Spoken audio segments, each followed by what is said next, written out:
Attention guys, alam nyo na kung sino to. Another day, another vlog ulit tayo. So for today's video, so time check, it's 7:50. Maaga pa tayo guys. So nasa Tansa na tayo.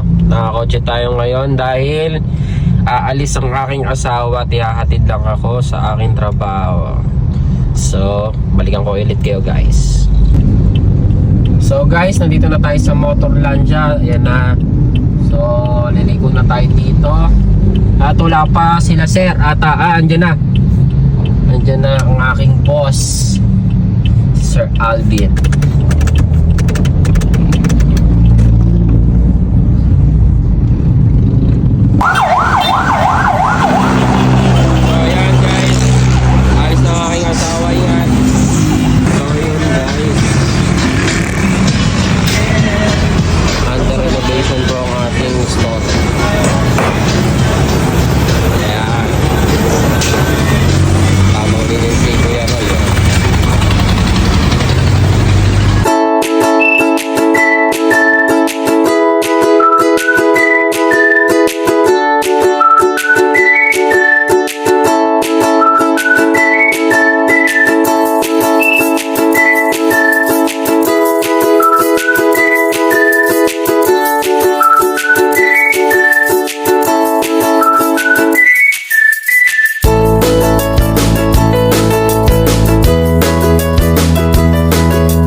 Cavite City.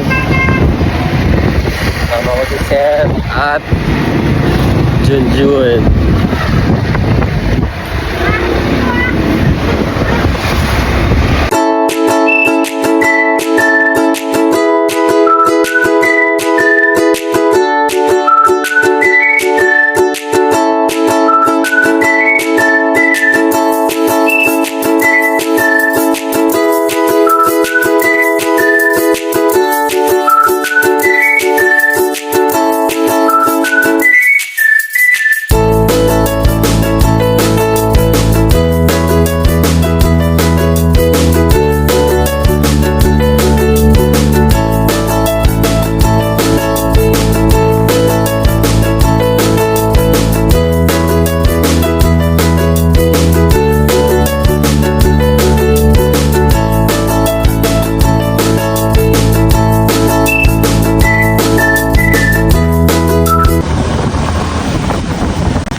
Anong barangay ulit to? Parang barangay po ulit? Barangay 12. Barangay 12. Pero kung tawagin nito, San Antonio. San Antonio. Ang Dalahican po, sir? Ay, Dalahican pala ito. Ah. San Antonio pala doon sa may ano. Diba pag diniretso mo yung boulevard? Abo. Yung dulo na ano. Ayun na San Antonio.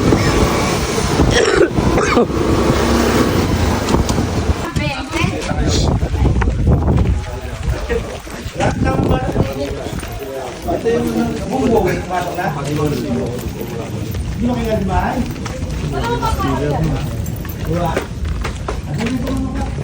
Tulad niya.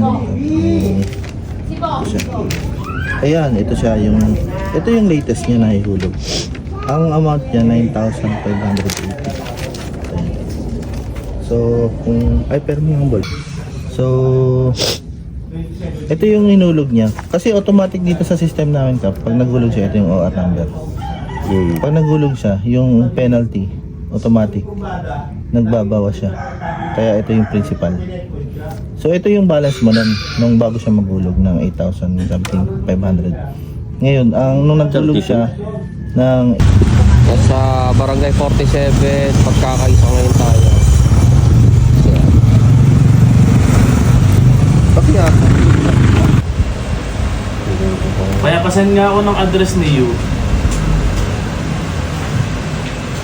Complete address. Andito kasi kami sa barangay, nakakuha kami ng certificate. Folder yun. Ang ginawa niya, no? Ni... Let's go. Ang letter 1, 2, 3. Tapos yung limang letter siya. So, folder siya. Pauwi na ata kami guys. Ayun guys, patapos na ata kami. Dito kami sa Cavite City. Yung school ng Cavite National High School. Senior High. Pero wow, nag-uusap ko sila. Si Sir at si June. Di ba po yan ka? Kailan ba siya nagpupunta dito?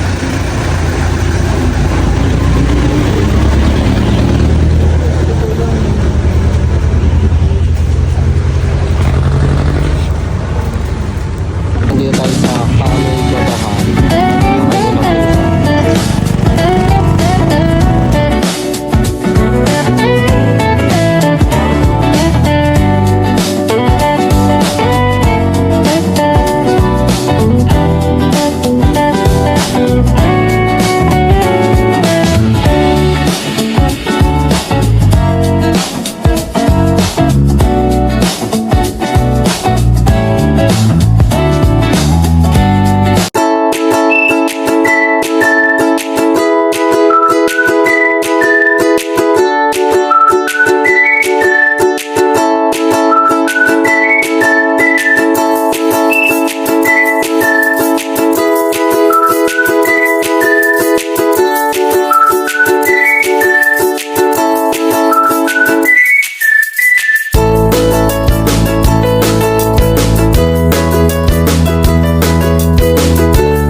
Tamang tuning mo kuya.